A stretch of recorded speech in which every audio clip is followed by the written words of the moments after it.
Last call. It's Sanctuary of Reality, my comic review series. Time now for Cerebus issue 231, the 12th and final chapter of Rick's story.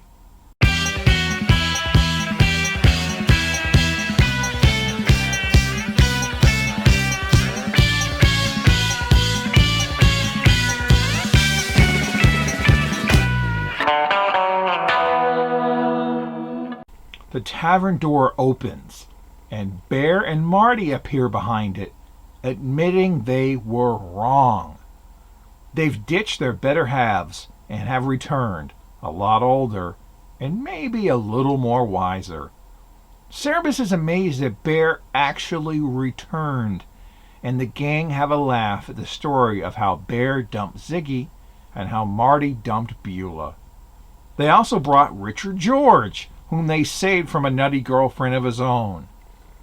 They're there to play Diamondback, just like in the old days, and are happy to see him. So Cerebus heads over to the bar to fetch them some stouts and bourbon.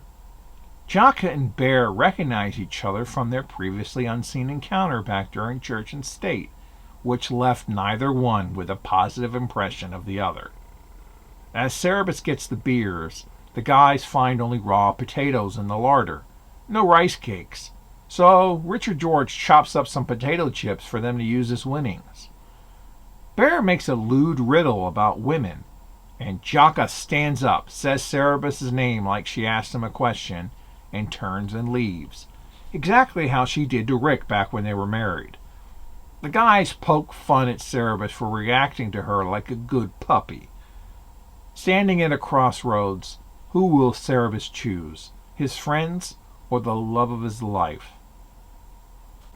Rick's story is runner-up for my favorite phone book of Cerebus.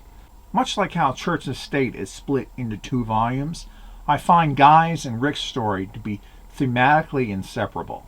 I don't really know if one works quite without the other.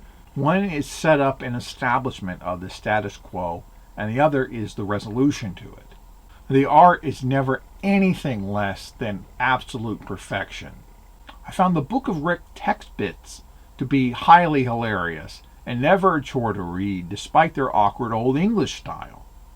If you're a hopeless romantic or just a traditionalist who loves a happy ending, this is probably going to be your jumping off point. Dave Sim has pretty much said as much. Just pretend everyone lives happily ever after following this. However, if you choose to do so, you'll be missing out on some great comics to come. I find the upcoming dissection of the natural decay of a relationship that was doomed from the start to be utterly fascinating. Plus, it's very entertaining. Next time, the journey begins as Going Home starts.